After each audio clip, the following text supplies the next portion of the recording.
Hello guys! I-share ko kung paano gumawa ng egg drop soup. Masarap itong higupin lalo na pag malamig ang panahon. Ang mga ingredients ay lalagay ko sa description box.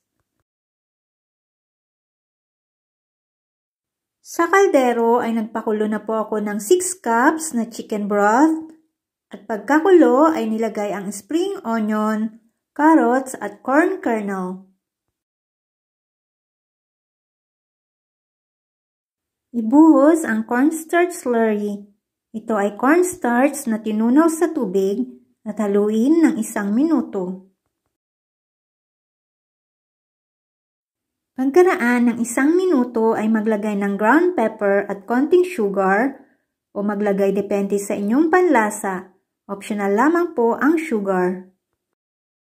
Timplahan ng patis o asin o maglagay depende sa inyong panlasa.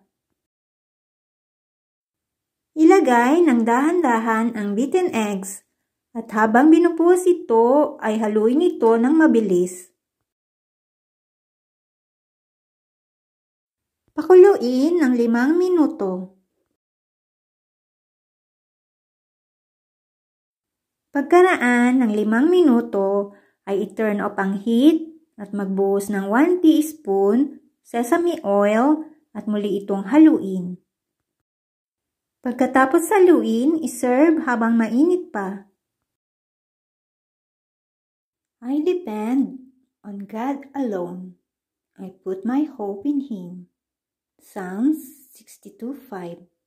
Thanks for watching.